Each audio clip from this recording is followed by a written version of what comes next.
welcome to episode 27 of the Press Forward podcast. I'm Nathan Wrigley, and I want to welcome you back to the podcast. And if this is your first time listening, it's great that you found us. The Press Forward podcast is created by WP and Up. We're a non-profit working in the WordPress space to help you, your colleagues, in fact anyone. You can find out more about the mission at wpandup.org. On the podcast today, I'm going to be talking to Mark Maunder from Wordfence. But before that, a little bit of housekeeping. The WP and Up community is growing, and listening to this podcast makes you part of that community. We'd still love more people to get involved though. There's no real template for what that involves, but some ideas for helping the podcast out might be: you could talk about the podcast on social media, or about it on your own website. You could rate it on Apple Podcasts, or you can subscribe to it on your favourite podcast player. And you can do this by going to wpandup.org/podcast-feed. We're also running an awareness campaign throughout October and early November in 2019, and it's called #NeverGiveUp. The services that WP and Up provides are incredibly valuable. They're helping and supporting many people, but they come at a cost. Thanks to the likes of Green Geeks and WPMU Dev, we've been able to get to where we are now. But if WP and Up is to continue, we need your help to finance it. You can head to wpandup.org/nevergiveup to find out more about exactly what an organisation such as WP and Up costs to maintain, and it's honestly quite enlightening. From there, you might like to head over to wpandup.org/donate and donate something yourself. It doesn't need to be a lot, just a few dollars will help us provide phone support or keep our online support community open. So please help us, so that we can continue to support the WordPress community. Those URLs again: wpandup.org/nevergiveup and wpandup.org/donate. Thank you.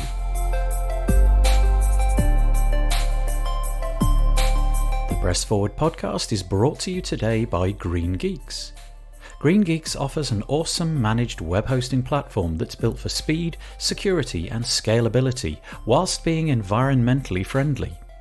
Enjoy a better web hosting experience for your WordPress website, backed by 24/7 expert support. And we thank Green Geeks for helping us to put on the Press Forward podcast. Okay, so on to today's episode. Today, I talk with Mark Maunder. It's a somewhat shorter episode, and I like it so much for several reasons. First, it was never really meant to happen. Also, because the chat went in directions that I literally never expected. And finally, there's just so much synchronicity in it, as you'll find out later. Mark Maunder is the founder of Wordfence, the WordPress security solution that I'm sure many of you have heard of. I met him at an evening security event at WordCamp Europe, and we spoke for a couple of minutes. The next day, I was recording interviews, and as I finished one, he happened to be walking by. As you will discover, Mark likes his tech, and he was interested in the recording desk that we were using. So I started to show him how it worked, and before too long we had located the record button, pushed it, and this is the short interview that resulted. We talk about his approach to the WordPress community, we talk about a film that he's been involved with, and how Wordfence was the last in a series of products that he's launched. It's a great tale, and it speaks to the idea of never giving up, that there's light at the end of the tunnel, even if it's only a dim light right now. And so, without further ado, I bring you Mark Maunder. This is an impromptu conversation. I'm having a conversation here with Mark from Wordfence. Hello, Mark. Hey, Nathan, how's it going? Yeah, good. We weren't supposed to have this chat, and then he wandered by, and we started talking, and I got carried away and wanted to show him the audio equipment, so Here we are. Yeah, it's a beautiful setup you've got here. I actually love the level of the mic stand. It's just so comfy. Yeah. We could literally obsess about the technology in front of us and not talk about internet security or anything. Yeah. Should we talk about internet security? Go on. Really? I know that you've got to do this over and over. Oh, no, let's do it. Have you enjoyed being here? Yeah, it's been great. It's actually my first WordCamp EU. And so I've met a lot of new people. And I go to WordCamps in the US a fair amount. We sponsor and so on. And for this is kind of a recon for our team.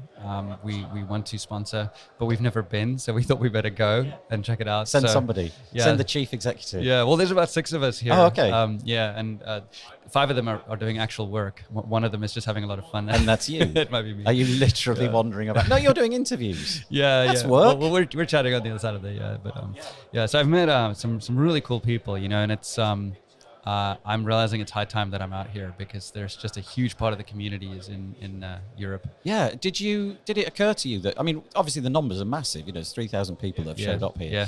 But you didn't sort of think before this one it was worth the effort maybe? I think we just really focused on the business, and then probably a year and a half ago, maybe 2 years ago, we started sponsoring and really engaging with WordCamps, and then kind of 6 months into it, we really caught our stride and figured out what we were doing and got kind of good at it, and then a year after doing that, it's amazing, right? We've connected with the community, the people, a lot of the folks who create WordPress, and most importantly, our customer. You sort of realize that it is the place where your customer goes to hang out, and if you want to have face-to-faces with them all day long at a booth, it's exactly what you can do. And so it's really helped guide the product, and that's a huge return on investment for us. So it's not just going off to sell licenses or something like that. It's actually feeding those interactions back into the product. Yeah, figuring out what your customers need. Yeah, and so we sort of baby steps for us was do the US first, and now we're looking at Europe. We're chatting to WordCamp Costa Rica, a few other places to kind of expand out of there, and we also have data that allows us to justify, sponsoring WordCamp EU. So yeah, we'll certainly be looking at that for next year. Do you sponsor things other than WordCamps? Yeah. Do you sponsor podcasts? We might. No, we can certainly chat about that after when you hit that. That was a loaded question. No, but yeah, no, we do, and we actually sponsor people. So for example, Jem Turner, who did some amazing security research. She's based in the UK, and I think you met her, or maybe I just intended to introduce you to. But she broke the Piptic story about the theme developer who was kind of putting stuff in his theme that wasn't, or plugin, I should say, that wasn't supposed to be there. She published some amazing security research a while ago, and we happened to publish the same research, similar research on the same day. And Jem's was actually more comprehensive, and so she's just a developer that's passionate about security. She's based in the UK, so we flew her and her husband out here to WordCamp EU just to hang out and interact and so on. And so we'll sponsor folks like that. We'll sponsor events. I think we sponsored WP Campus. Yes. And a couple other events. Kathy is kind of coordinates that for us. Kathy Zant. She's on Twitter at Kathy Zant if you want to reach out to her about a sponsorship. But we're very passionate about sponsoring, and about kind of enabling the community and interacting. And like I said, it's not a sort of a one-way thing. We get a lot out of it too, and then we've also gotten involved in organizing WordCamps, and by we I mean Kathy and some other members of our team that are yeah, right. I don't get to take credit for that at all. And Kathy's really chatting to her has made it clear to me how much work it is, and chatting to folks like Raquel, who's one of the organizers of WordCamp Phoenix, and Kathy Druin, who's a sponsor coordinator for WordCamp US. These people give a huge amount of their time to WordPress, and there's no sort of clear or guaranteed ROI in any way for them, and so actually that is what caused us to be inspired to create this project that we've been working on for the last year. Do you mind if I mention it? Is it like a hot exclusive? No, not exclusive. That was a joke. A little bit. So we've been working on a documentary about the community behind WordPress. Nice. And I'm friends with video. Yeah, it's a film. It's a film. So it's about a year ago, I was chatting with a friend of mine, Andrew Rodriguez, in Denver. And him and his colleague, Sean Corbett, are filmmakers. They're based there. And so we kind of came up with this idea for a film a documentary that explores the community behind WordPress. And we started shooting, and it's one of these things where you don't really know, what the story is. You just go in and you start talking to people. And they shot over 30 hours of interviews with all kinds of folks. And towards the end, we managed to get an interview with Matt Mullenweg, about an hour. And then a story arc emerged. And what they produced, and Sean is the director. Sean Corbis is the director on the film. What they created is this story about why the folks behind WordPress volunteer so much of their time for free to software that powers a $10 billion industry. Right. That's a good why story. Did they do that? And Sean, they sort of went through a few iterations with the edit, and then this thing happened where Sean locked himself in the room for 3 days. And when he emerged, the edit that we saw, so Kathy and I are executive producers on the project, Kathy Zand. And what emerged was a thing of beauty. Nice. And we realized at that moment, and it was rough, it's not color graded, no post-production or anything, but the story arc emerged. And we realized, oh my goodness, we've actually got a film here. And so since then, we've been working with some folks in Hollywood that have been amazing. Alex Ferrari, who helps indie filmmakers get into film festivals. He helped us enter into Holly Shorts, which is a short film festival in Hollywood. We've also entered it into Telluride and Toronto Film Festival. And then we've recently been working with Glenn, and his last name escapes me, sorry Glenn, but from Circus Road Films, I think it's Glenn's company. And he's also been kind of mentoring us a little bit and looking at other festivals that we can enter. And then we're hoping to premiere at WordCamp US later this year. I think it's November. The logistics behind that are proving to be interesting. But we're hoping to find a venue there, and maybe we'll even find a red carpet. Who knows? Yay! Yeah. So that's like a really interesting philanthropic thing. A little bit, yeah. So it is a film, so it's not us pushing our brand or anything like that. Wordfence funded it. We wrote the check, but the goal was to create art in the form of a film. Our name is at the beginning as essentially the studio, like Universal Studios or something like that. It's a Wordfence production in association with Lightworkers Republic. The music is by Ancient Lotus Sounds. Let Rojas in Denver. She did an amazing job scoring the film. And then it's just the film, and it's the folks behind WordPress, and we don't appear in it. I think there's like briefly some B-roll of about a second where you can see the Wordfence team along with all the other sponsors as well, and all of the volunteers behind it, and we go deep on some individual stories, and there's a really great story arc, and it's we had a very small focus group of about 4 people that we showed a very early cut to. And the reaction was like gave one chills. There's Kathy was in the room. I wasn't there, but there's actually a couple of people that shed a tear. There was no way when you walked up to me like 20 minutes ago. There was no Really? way that I was thinking, yeah, let's talk about film. I thought I told you about this last night. You probably did, but I think we talked about a bunch of other stuff, but we never got onto this. This has gone out of my head. Yeah, this is weird, interesting stuff. Are you into film? I am now. Oh, yeah, but you never were. So I wasn't. I mean, I was into photography, and okay. 2 of my best friends growing up are one runs a CGI studio in Cape Town. They do amazing work for companies like Marvel and so on, and then another is a director. And I think I've always kind of envied them from afar. But my business has always been software, right? I run Wordfence and so on.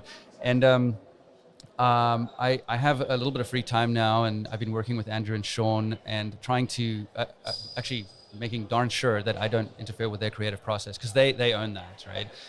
But just kind of learning through osmosis by working with them, and then also working with Alex, in LA and so on. I've learned a lot, and the bug has bitten me pretty hard, and so my wife and I think it's 2 weeks from now, we're entering into something called the 48-hour film project in Seattle, and you make a film in 48 hours. And what you do is you show up on Friday night and you draw a genre out of the hat, and then they give you a required prop and a required line, and you have to create it, write a screenplay, film it, score it, edit it, the whole deal. You and can then, pull whoever you want in. Yeah, So yeah. you could yeah. blow loads of money on this and get a really high quality job if you had to. But no one's going to pay you that money back, because it's just a fun thing. But there's about I think 30 or 40 entrants so far, and we're just doing it for fun. So you hand your film in Sunday night, and then 2 weeks later, there's kind of a little mini film festival at the Seattle Independent Film Festival Theater, and so we're going to dabble with that and probably make something completely awful, but well, that'd be fun though. But look what internet security got you. Look what it allowed this random film. Wow, that is fascinating. I am without words. I can't see myself ever making a film.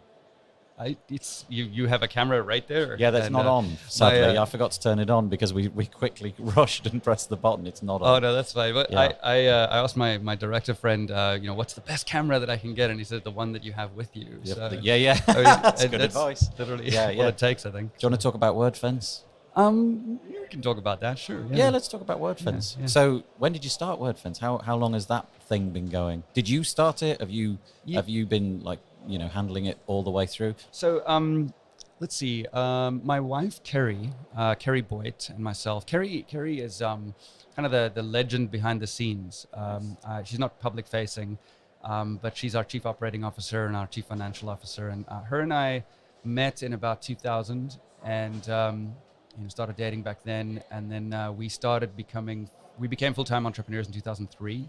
We got married in 2005, and we've been at it since then. We launched a job search engine back in 2004 called WorkZoo, and we launched an inline commenting system called LineBuzz. We launched a geo-blogging platform called GeoJoey. We launched a viral little real-time analytics widget for your site called Feedjit.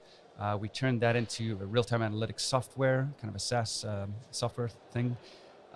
We did something called the GeoBlogosphere, where you could see what people are reading in your city. This is the story of resolving never to give in, isn't it? Right. Yeah. No, and so all of them, some of them got some traction, but none of them generated a significant amount of money. Sort of a living wage kind of thing. And we were kind of in our late 30s, and we had burned through all of our money, including our life savings. Carrie's 401k, which is in the US, that's your life savings basically. And my the savings as well. We sold a car to pay the last month's rent, moved out of our place, and moved in with her parents for a year to keep going. Right, and this is a good story. This is shaping up to be nice. And so I was sitting upstairs in the sort of in this upstairs room that they've got, and I set up a little office there for myself, and I was like, I'm not going to fail.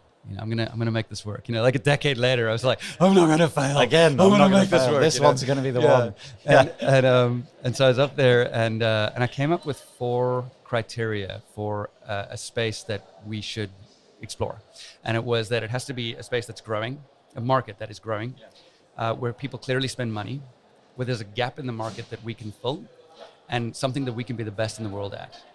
And my brother had been running. They're no mean criteria. Those you're aiming low there, aren't you? You're gonna be the best in the world. That's good. Well, we wanted to. We'd been going at it for so long that the definition for success for us had become fairly high. The bar was pretty high at this point. You spend a big chunk of your life doing this. You better succeed pretty hard. One of these days. Yeah, and so my brother had been running a small agency in the WordPress space, and so he had introduced me to the WordPress economy. So this sort of very growing market where people were buying themes and plugins and so on, and so it was clearly growing. It was spendy. It was, if you wanted to create a plugin, it was PHP, and I was a very good Perl developer at the time. I've been doing that since the 90s. And trust me, if you can do good Perl, PHP's really nice to switch to. Yes. And I had been a black hat hacker in the 90s, been up to no good back then. So I was passionate about security, and my own site got hacked. My personal blog got hacked. So you knew the problem. Yeah, and that was the Tim Thumb vulnerability. Oh, yeah. And at the time, it was a 0-day, so no one knew about it. Yeah. And I looked at the logs and figured out that it was Tim Thumb that they had targeted, and figured out there was a vulnerability in the software they exploited. Yeah. And Brian Moon was running the Tim Thumb project at the time, and so I wrote a patch for that, and I gave that to Brian, and he incorporated it into the project. And I wrote some blog posts about this, and so that kind of introduced me to WordPress, to the WordPress community in a security context. And so now I had a way to launch something if I wanted to create it. And I decided to create Wordfence, and I dropped everything, and I spent 8 months to create the first version. Wow. And we launched it. And when we launched it, Kerry and I had been doing the entrepreneurial thing for a decade or so. And we knew that we needed to launch it with a business model. Otherwise, there's no point. We needed to pay rent, move out of their parents-in-law's place, right? And so we launched it with a recurring revenue model, with a funnel, and sort of a direct marketing strategy and so on. And we went from there, and it was a slow growth. It was kind of this exponential curve where the beginning of the curve was very boring for the first year, and then it got a little bit more exciting, and then 2 years in, it was like, oh, wow, it looks like we've got a business on our hands. Not only that, but the growth trajectory here is pretty interesting. Yeah, right. Yeah, thank you. Yeah, you're right. Finally. And so we hired Tim Cantrell to take on customer service. That was our first hire, and we knew that we needed to invest in customer service because that was very important to us. We knew that a sustainable business treats their customers very well, and so we've always had spectacular customer service. And so Tim took that on and did an absolutely amazing job. And back then, we were, tiny. And so we actually went out to Knoxville, Tennessee to recruit Tim and his wife, took them out to dinner and recruited the family, because it's like you're joining these two crazies that, and Tim had been at Scripps for 10 years. And he left that to join us, which is huge. Yeah, and then, a lot of trust. Yeah, and then Matt Barry was our next hire, and he was our a developer and a brilliant developer. And Matt's still with us, and he's the lead developer at Wordfence now, and he does an amazing job. And he's published amazing security research as well. Yeah. Matt is a really great guy. But Matt, it was the same thing. We went out to New England and met with Matt and his wife and the kids, and we're like, okay, we're not completely crazy here. Here's what we're planning. And you hired family number 3. Yeah. Well, that was the number 2. So it was Tim, and then it was Matt, and then we kind of went from there. And I think that also set the ethos for hiring in our company in Wordfence. We really invested in human resources, really good healthcare. I think we've got the best that you can get. It's comparable to Microsoft or whatever the big guys have. That was a good thing to do. Good fun. Good on you. Kirina runs human resources for us, and she does a really great job at making sure that everyone's happy, and we kind of check in with folks regularly, and there's team events and so on, and the whole team's remote, and I'll share with you a little bit about that actually. I mentioned that in the 90s I was in the hacking scene. I was actually what you would call a phone freak. So I would hack the international phone lines to get free phone calls. Yeah, that's fine. I think the statute of limitations ran out about a decade ago. But, okay. Yeah. But I was in South Africa, and I would get free phone calls to the US, and I would connect to US hacking bulletin boards, right? Okay. And so what I would do is I'd exploit the phone lines. I'd call what's called a home country direct in South Africa. It would connect me to an operator in the US. I'd send these tones through the line, these seize tones. I'd seize the trunk, and then I would send these command tones through, and it would allow me to place a call to anywhere in the world.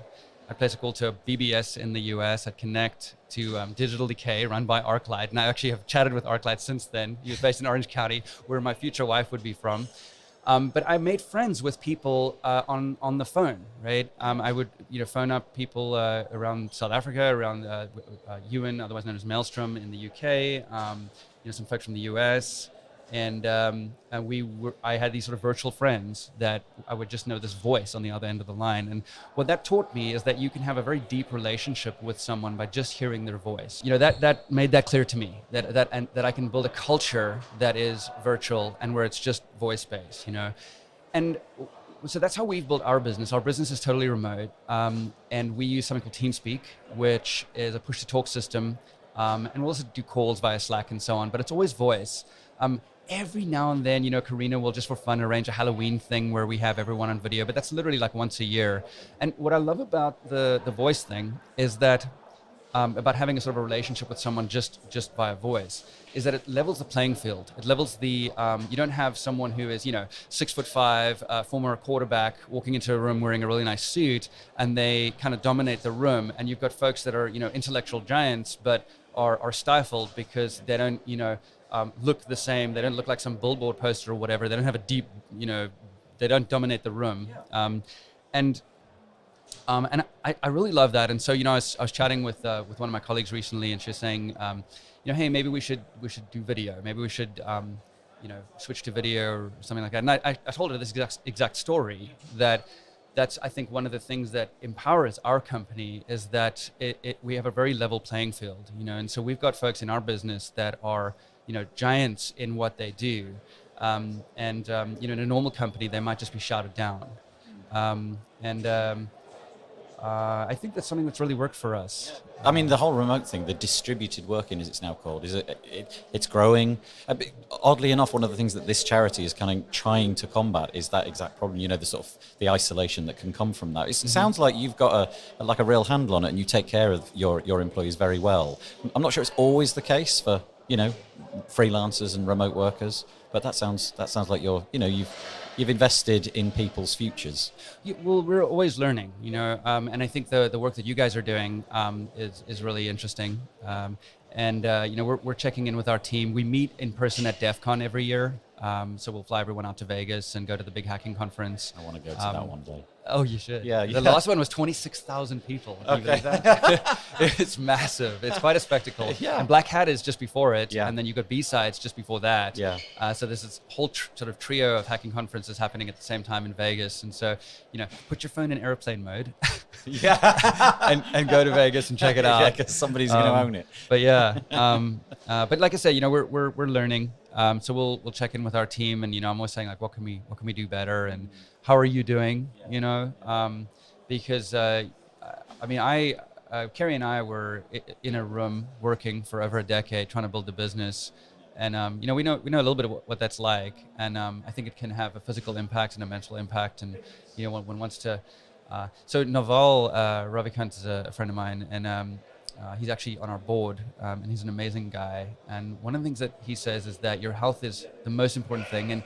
And what he said is that your health is more important than your family. And the first time I heard that, I was like, wait, what? No, that's not supposed to be, right? Your family is supposed to be the most important thing. I'm processing that, and now I get it. Yeah. And now you get it, because you realize if you are sick or you're not there, you can't help your family. In fact, you might be a burden on them or that kind of thing. So your health has to come first. And his philosophy is that he wakes up in the morning, that's the first thing he takes care of. So, I've really switched to that. I do yoga in the mornings, that's my thing. So, I wake up, roll out of bed, roll onto the yoga mat and do my thing. So. Well, Mark, I'm conscious that you've got other things to do. This interview was never supposed to happen. We just pressed the button because you happened to walk past. I really appreciate it. It's been a great chat. Yeah, it's really been a lot interesting. of fun. Yeah, nice one. Thanks for coming on. Yeah, thank you so much.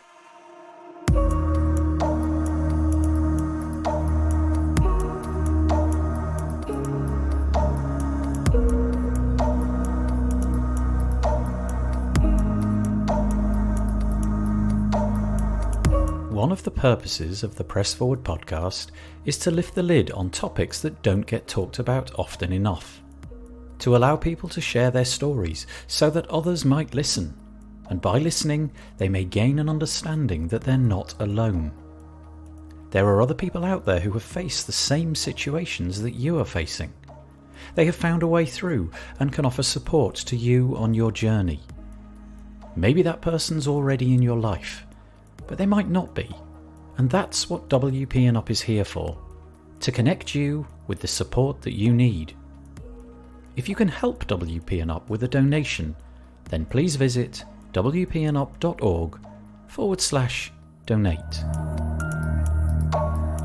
The Press Forward podcast is brought to you today by Green Geeks. Green Geeks offers a specially engineered platform that gives WordPress users web hosting that is designed to be the fastest, most secure and scalable hosting available in multiple data centers. Their WordPress hosting makes deploying and managing WordPress websites easy with automatic one-click install, managed updates, real-time security protection, SSD RAID 10 storage arrays, Power Cacher, and expert help 24/7 to make for the best web hosting experience. And we thank Green Geeks for helping us to put on the Press Forward podcast. Right, that's it for this week. Please let us know if you're enjoying the podcast, if you're finding it useful and helpful. You can reach out to us at wpanop.org/contact, and you can donate at wpanop.org/donate. Remember that there's a serious point to all of this though, and that is that WPNOP is here to provide help and support. That help is available for you or for the people you know, and can be easily accessed at the wpanop.org website. Please spread the word about this podcast, tell your friends, and subscribe on your favourite podcast player. And remember that together we can #press forward.